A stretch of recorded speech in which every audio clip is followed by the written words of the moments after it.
But it is always crucial to remember that it is not at all safe to share any sensitive data or any confidential information or any information that has legal contract linked to it with GenAI. Because GenAI tend to accept the input data and it saves it as the context. So we should always be aware, take a pause, think for a moment and then share the input with GenAI tools. Now I am going to delve into my core topic, that is accelerating software workflows with GenAI. So today, to show you the demo or to help you understand how GenAI can be impactful in SDLC phases, I have taken this simple example, reporting and resolving a security incident in cloud-based management system. This is a simple example which does not involve any PII or any confidential information. So the first step, in our SDLC phase, the first step we have is requirement analysis and design. So in requirement, we have multiple things we tend to do, that is a high-level design, documentation, non-functional requirements, test cases, and sometimes when we are developing an application from scratch, we also have to decide on which tech stack we have to prefer for this application. So first step is high-level design. If you see in this slide, there are two sections. In left side, we have normal prompt. In right side, we have a fine-tuned prompt.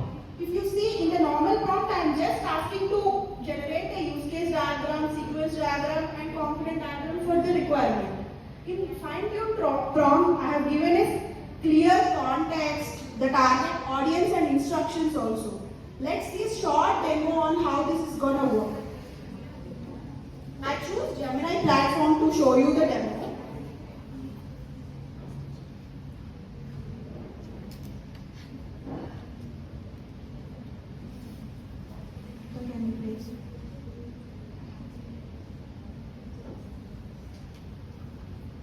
Yes. If you see here in this window, the first is the general prompt where we are just asking, we are not specific on what we want.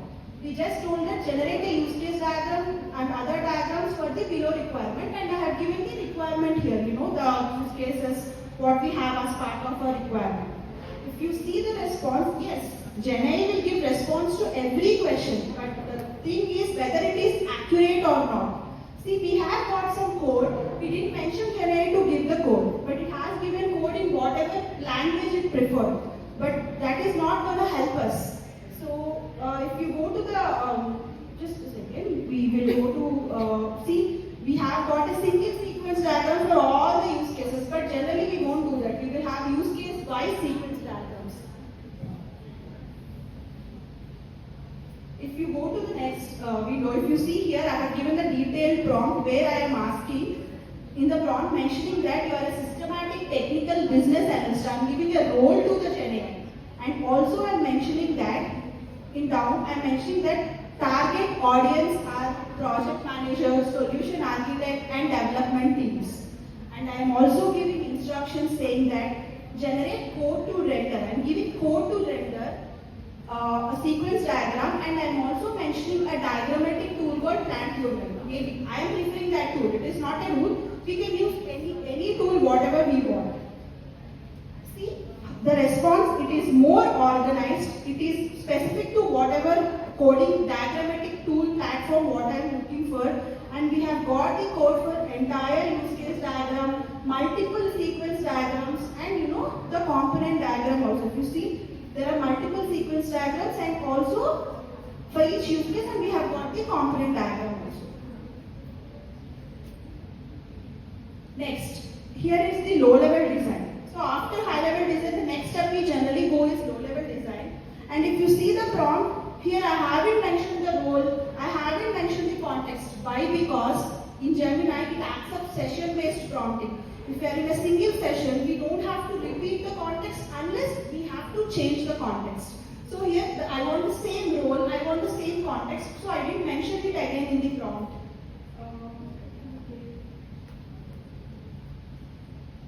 If you see, here I am asking code to generate a low-level UML class diagram using Java for covering all use cases. See, I am using the same session where I have generated the previous diagrams. And I am also asking you to consider Java solid principles, factory design pattern, builder design pattern. These are my requirements. We can add any specific requirements what we want as part of a class design. And I have given a small hint. This is called as directional stimulus prompting, where we give a hint to the LLM, saying that use the response from the previous prompts. See, if we see within minutes or in seconds, we got a huge class diagrammatical code generated for us. See how detailed it is. It has covered all the use cases. Now I'll show you how can we convert this code to a UML diagram. As my tool is Plan2ML, I have used the Plan Text editor, and if you see, within seconds we got the class diagram. Imagine, understand the requirements and how much time it is gonna take for us to do this. See the detailing of the diagram. We can refine the prompt. If you feel that this diagram is huge, we can divide it into multiple. Ask LLM to say, please generate or divide the class diagram into 2 diagrams. We can play with that also.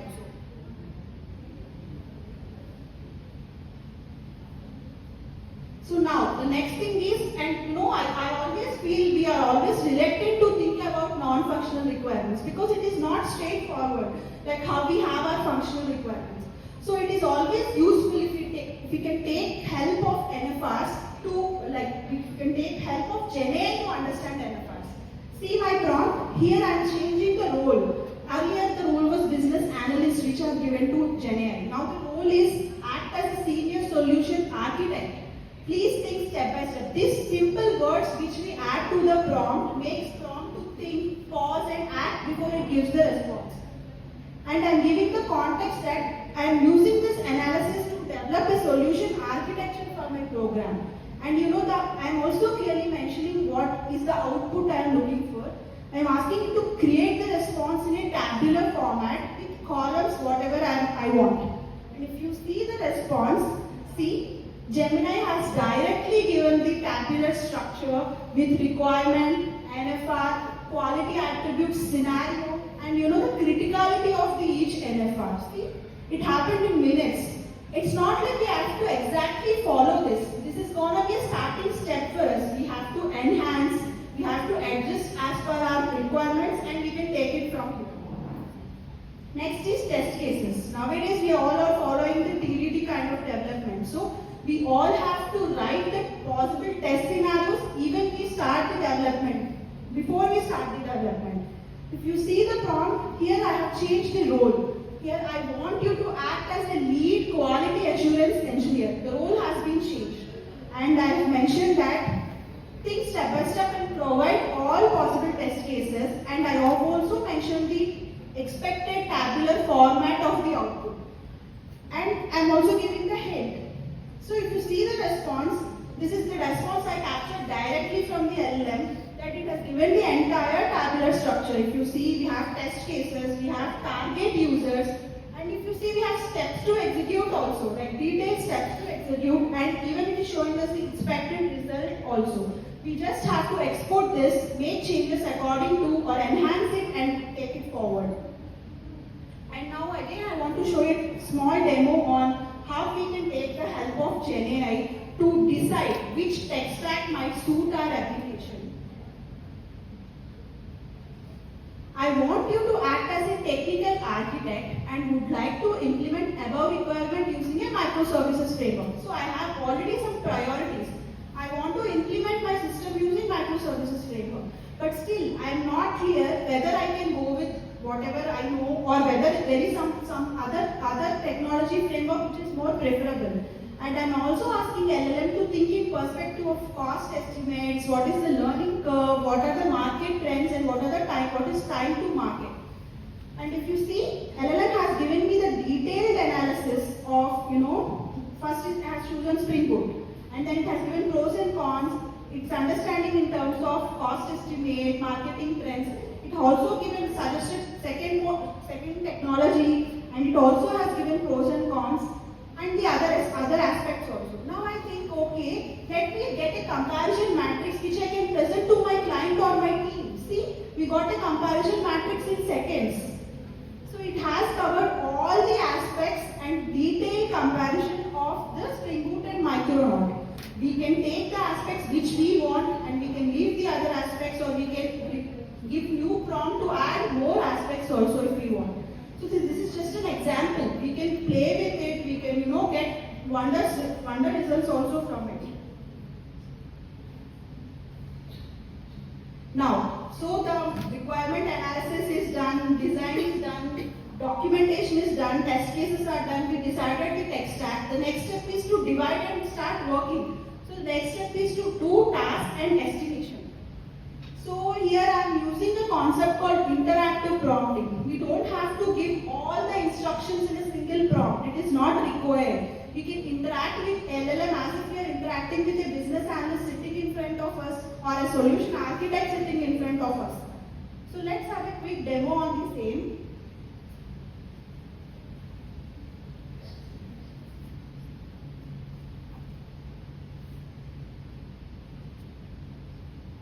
So if you see here, my first prompt is, I am a senior business analyst. I have a user story that states, as an end user, I want to log in, and I've given a single requirement out of the bunch, and I'm telling, can you help me in granulating it?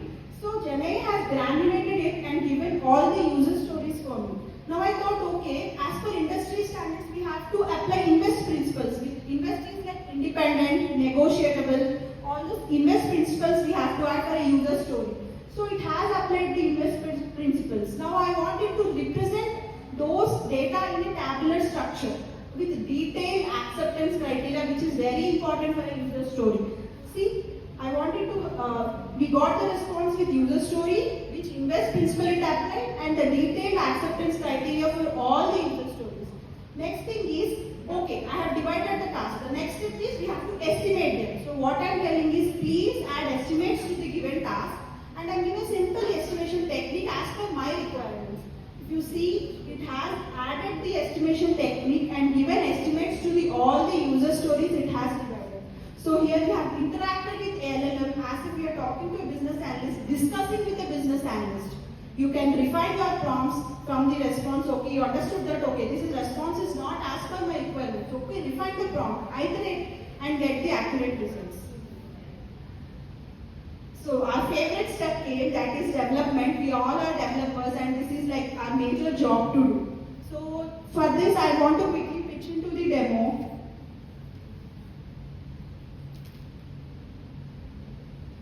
So my first prompt is like, I want you to act as a technical lead Java developer. Here, as we are using microservices, I am giving specific role to the LLM and mentioning that please divide the above requirements into microservices based on domain, and create basic code skeleton for all the microservices. See, it has generated pom.xml, it has generated the POJOs, REST controllers, user service. But if you observe, there is a limitation for LLM to how much length the response should be. As we have asked everything in a single prompt, it has given the basic structure and given a comment for us to fill the remaining things. See, there is a comment like other endpoints for CRAD status updates. This happened because there will be a limit to the length of the window where it can give the response. It happened with similar with the other classes. So what I did, okay, I asked it to refine and add code for all post and get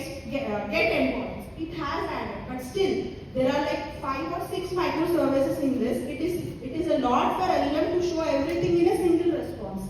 It has given, but still I feel it can be more elaborated.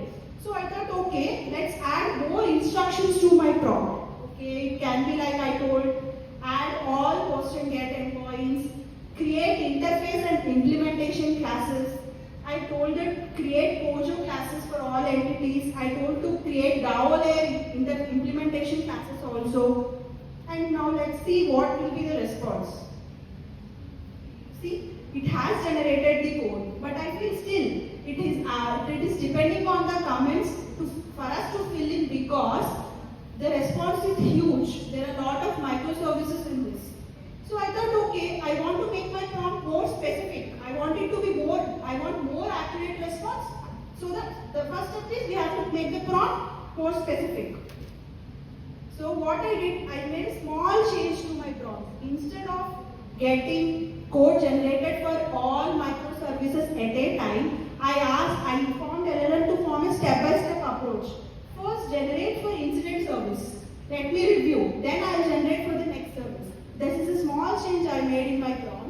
and let's see the response.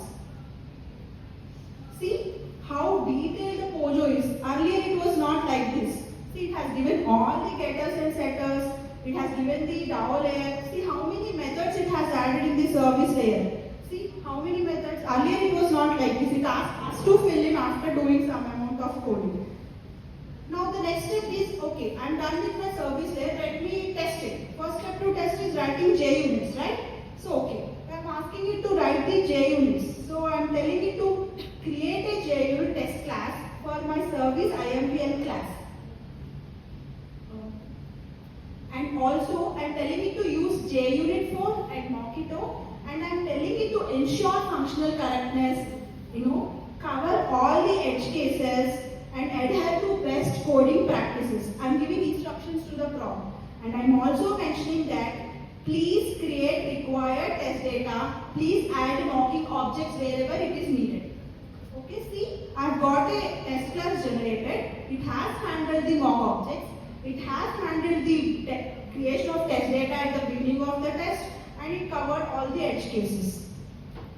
So we might wonder, like if Jane can develop everything, why we need a human developer? It is not the case. Jane doesn't replace a human developer; it complements it. Whenever a Jane tool generates a code, there should be a thorough code review which we have to do. Understand the code, analyze it, whether it is actually accurate or not, and then only we have to take it. And here Generate tools we have only to do the repetitive tasks, generate boilerplate code, what we do. So this is like a boilerplate code so that a developer can focus on complex and creative tasks. So that is like when it helps us to bring our idea to the market very fastly, because it is handling the repetitive task and let's do our job. Like generally how we have mates at our home. They are doing the repetitive task at our home so that we can do our job better. In the similar way, Jane can take care of the repeated boilerplate code generation or code optimizations, and we can take care of the complex tasks which we actually bound to do. So this is my analysis. For me, for my requirement, this is how much Jane or Gemini tool has helped me in reducing my work. It has reduced 40% of my work in requirement analysis, 40% in design, 35% in development, 20% in testing, and 15% in deployment. So this can vary from requirement to requirement, technology to technology. It may vary it may be less for a complex application. It may be more for a very easy application. It varies and it depends on how we use it. So obviously, when we see these many advantages, there will definitely be pitfalls. So these are the common pitfalls we face. Bias in AI output. See, every GenAI tool will be trained with a certain huge massive amounts of data. Based on the data it got trained, it gives us the output. So there might be biased outputs, we have to take care of that. And there might be data privacy and security concerns, which I have mentioned at the beginning of the session itself. We have to be vigilant on whatever we are inputting to the LLM. And the next is technical debt. If we are starting too much dependent on the LLMs, then we definitely gonna have technical debt in future where we have to struggle to clear those technical debts. So then how to mitigate these pitfalls from GenAI tools?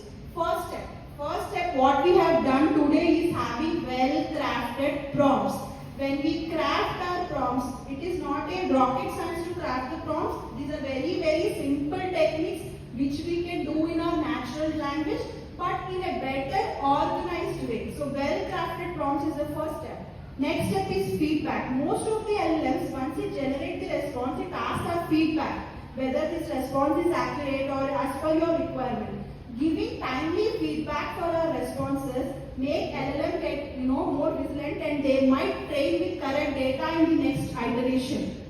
And third one is cross verification. Whatever output we get from LLM, we have to cross verify, review it thoroughly, understand, analyze, then only use it. Fourth one is choose appropriate model. There are a lot of models available in the market. Each model has a specialization.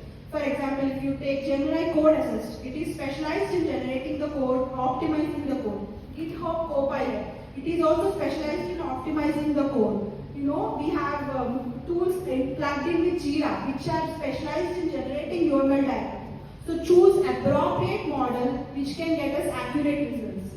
Fifth and last one is approval and legality checks. Whenever we think of integrating or incorporating a GenAI tool into our software development lifecycle, we have to make sure that we get the required approval from the product teams or managerial leadership, and legality check is also verified. This is very crucial step. I think today with this I end my presentation, and now the floor is yours. You can ask your questions.